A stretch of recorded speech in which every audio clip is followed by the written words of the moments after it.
Good morning. এখন বাজছে সকাল 6:45 মতো বাজছে। আমি যেরকম উঠি 4:20 সেই টাইমেই আজকে উঠেছি। তো এখন যাচ্ছি ব্লাড দিতে। আসলে কালকে ডক্টর ফার্স্ট এলএফটি টেস্টের জন্য বলেছিলেন। তো এলএফটি টেস্ট আমি অলরেডি করে রেখেছিলাম আগেই। তো তার জন্য আজকে শুধু অ্যালবুমিন টেস্টটা করাতে বললেন, কারণ আমার পা ফুলছে। জেনারেলি প্রেগনেন্সিতে পাটা ফোলে, এটা নর্মাল, বাট তাও এডিমা আছে কিনা চেক করার জন্য আমার একবার অ্যালবুমিনটা টেস্ট করতে দিয়েছেন। কারণ যদি পা এরকম কন্টিনিউয়াসলি ফুলতে থাকে বা প্রবলেম হতে থাকে, হঠাৎ করে বিপি বেড়ে যেতে পারে। তো বিপি আমার নর্মাল আছে এখন, তো তাও কোনো রিস্ক নিতে চাইছেন না ডক্টর। তো তার জন্য আমায় বললেন জাস্ট অ্যালবুমিনটা টেস্ট করতে। তো এখন যাচ্ছি অ্যালবুমিন টেস্ট করতে, আর 10টার দিকে আবার বেরোতে হবে, আর তখন ইউএসজিটাও করাতে হবে। ডপলার টেস্টও দিয়েছে। খালি পেটে আছি এখন, কারণ হচ্ছে বলো খালি পেটে দিলে ভালো হবে রেজাল্ট। তো চলে এসেছি আমি আর কুশ টেস্ট করানোর জন্য, আমার টেস্ট করানোর জন্য।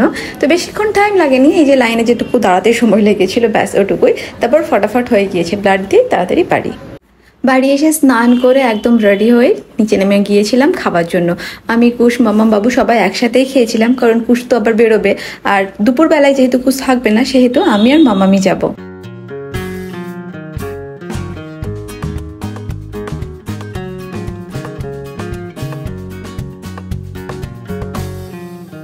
আমি ভাত খেয়েছিলাম মোটামুটি 9:30 পৌনে 10টার দিকে, আর বেরোনোর আগে একটু ফল খেয়ে নিচ্ছি। তো আমি স্নান করে খাওয়া দাওয়া করে রেডি হয়ে গিয়েছি, দেখতে পাচ্ছ। এবার আমি একটু বেরোচ্ছি, আমি আর মামাম যাবো। কুস্তো বাড়িতে নেই, কারণ এখন বাজছে 12টা দুপুর। তো কোথায় যাচ্ছি সেটা বলে দিই। মেডিকেল কলেজ যাচ্ছি। কেন যাচ্ছি, কি কারণে যাচ্ছি সেটা আমি এসে বলছি। আর এটা আমার 36 উইক চলছে, 36 উইক 2 ডেজ। যা মেডিকেল ডকুমেন্টস আছে সব কিছু নিয়ে যাচ্ছি। তো ফলগুলোর সাথে খেয়ে নিচ্ছি। এইমাত্র আমি আসলাম মেডিকেল কলেজ থেকে, এখন বাজছে 2:30। আমি 12টা 15-20 দিকে গিয়েছিলাম, প্রায় 2 ঘন্টা মতো ওখানেই ছিলাম। তো যেই জন্য আমার মেডিকেল কলেজ যাওয়ার, আমি যে ডক্টরকে এতদিন ধরে দেখাচ্ছিলাম, মানে আমার 9 মান্থ স্টার্ট হলো এতদিনে, আর এতদিন ধরে যে ডক্টরকে দেখাচ্ছিলাম তার কাছে আমি কেন লাস্ট টাইমে যাচ্ছি না বলা ভুল, আমি দেখিয়েছি লাস্ট ইউএসজি অবধি আমি দেখিয়েছি। 32 উইক্সের যে ইউএসজি সেটা করিয়ে আমি দেখিয়েছি ডক্টরকে, এবং 36 উইকেটটা করেও দেখাবো ভেবেছিলাম, কিন্তু উনি বলেছিলেন যে 36 উইকেটটার দরকার নেই করানো, সব ঠিকঠাকই আছে, নর্মাল আছে। তো যেটা মেইন প্রবলেম হচ্ছে, আমাদের ওয়েস্ট বেঙ্গলের বাইরে যেগুলো ক্লিনিকে বসে বা চেম্বারে বসে বা ডেলিভারি করায়, তারা প্রেফার করে সি সেকশন, কারণ তাদের কাছে হয়তো অত টাইম নেই নর্মাল ডেলিভারির জন্য, বা তারা করায় না, বা আমি জানি না, খুব কম হয় না বললে নয়, হয় হয়তো কিছু কিছু জায়গায়। বাট আমার বাড়ির আশেপাশে তো কোনো ডক্টরই নর্মাল ডেলিভারি করায় না বাইরের। ফ্যান বন্ধ করে রেখেছি বলে ফ্যান চালালে তো আবার আওয়াজ চলে আসবে ফ্যানের। আমার ইচ্ছে ছিল নর্মাল ডেলিভারির, তার জন্য এতদিন ধরে অনেক ভিডিওতে দেখেছি আমি রোজ সকালে, মানে আমি এক্সারসাইজ, যোগা তো বরাবরই আমার লাইফে এটা আছে, যোগা করতেই থাকি, আমি করিও প্রাণায়াম, যোগা। বাট নর্মাল ডেলিভারির জন্য স্পেশালি যে প্রাণায়াম না, যোগা এক্সারসাইজ যা যা হয় আমি সব করছিলাম, মানে একটা মেন্টালি ফিট ছিলাম যে আমি নর্মাল ডেলিভারি ট্রাই করবো। এরকম নয় যে আমি নর্মাল ডেলিভারি করাবো, বাট এটা ভেবে রেখেছিলাম নর্মাল ডেলিভারিতে ইচ্ছে আছে, এবার হলে হবে, না হলে সি সেকশন যেতে যদি হয় তাহলে সি সেকশনেই করাতে হবে, বাট ইচ্ছে ছিল নর্মাল ডেলিভারিতে করানোর।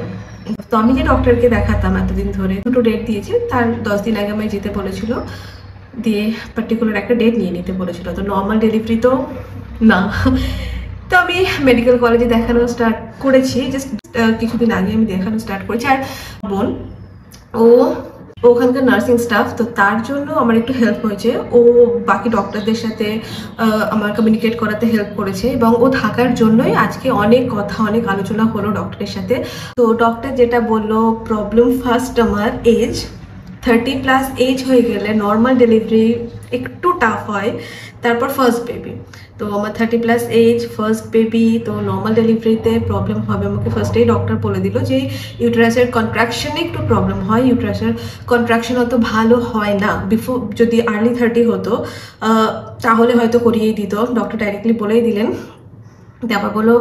তারপর বললো যে কেন দরকার, এখন সি সেকশনই করিয়ে নাও, কোনো অসুবিধা হবে না, সব এখন ভালো হয়ে গিয়েছে, অসুবিধা নেই। বাট ভালো খারাপের জন্য না, একটা ইচ্ছে থাকে না অনেক সময় যে আমি নর্মাল প্রসিডিউরে যেতে চাই, সি সেকশনে মানে যে কিছু প্রবলেম থাকলে তখন C section okay, otherwise normal preferable. তো আমার ওটাই ভাবনা ছিল যে চেষ্টা করবো আমি নর্মাল ডেলিভারি নর্মালি নেওয়ার। কেস কোনো প্রবলেম হয় তখন যদি সি সেকশনে যেতে হয় তবে ওকে। তো এখন আর কিছু করারই নেই। এজটা এতদিন লাস্টবার যখন আমি দেখিয়েছিলাম তখন আমি বললো না এজ কোনো প্রবলেম না, এজ অসুবিধা নেই, হয়ে যাবে।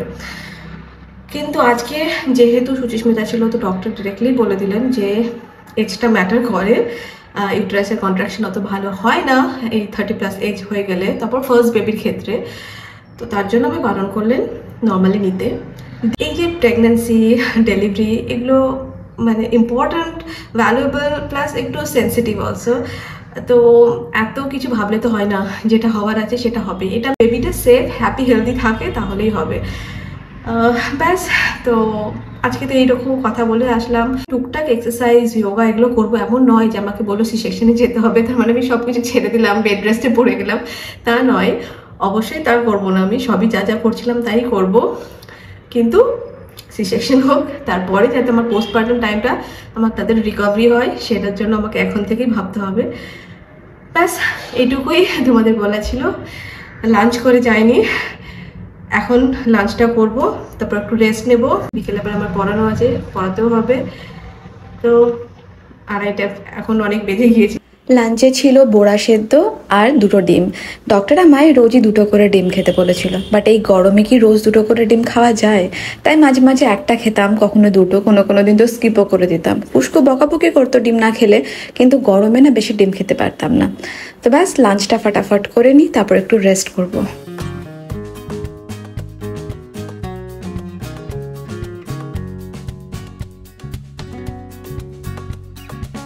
বিকেলবেলায় পড়তে চলে এসেছে, একজন পড়ছে ক্লাস 10-এ, একজন ক্লাস 7-এ, আর বাকি দুজন তারা অনলাইনেই পড়ছিল।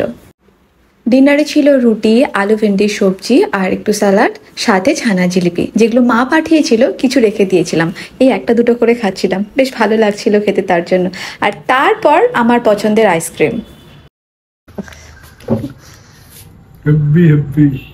সেই এত ঠান্ডা লেগেছে তার জন্য আমি আইসক্রিম খেতে পারছি না, আর ও আমায় দেখিয়ে দেখিয়ে আইসক্রিম খাচ্ছে, এত কষ্ট হচ্ছিল কি বলবো। তারপর করলাম গার্গিল। গরম জলের মধ্যে একটু গোলমরিচ গুঁড়ো আর নুন দিয়ে দিয়েছিলাম, সেটা দিয়ে গার্গিল করলে গলাটা সেরে যাবে, কারণ খুব কাশিও হচ্ছিল আর সর্দিটা তো লেগেই ছিল। ভেপার আর এদিকে গার্গিল দুটোই চলছিল, যাতে তাড়াতাড়ি সুস্থ হয়ে যায়। রাত্রে শোয়ার আগে প্রতিদিনের মতো কুশ একটু ম্যাসাজ করে দিচ্ছিল। এত ব্যথা করতো, ঘুমোতে পারতাম না যদি ম্যাসাজ না করা হতো। নিজে নিজে করার চেষ্টা করতাম, কিন্তু পারতাম না অতটা ভালোভাবে, কুশ যতটা প্রেশার দিয়ে করে দিত। তো আরাম লাগতো, ঘুমোতে পারতাম ঠিক করে। আর এই ফোলাটা দেখেই ডক্টর বলছিল হয়তো এডেমা থাকতে পারে, না থাকার চান্স বেশি, তবে একবার টেস্ট করে নিলে ভালো হয়। তার জন্য টেস্ট করাতে গিয়েছিল। আজকের ব্লগটি এটুকুই, দেখা হচ্ছে পরবর্তী আরেকটি ব্লগে। ভালো থেকো, সুস্থ থেকো, চলো টাটা।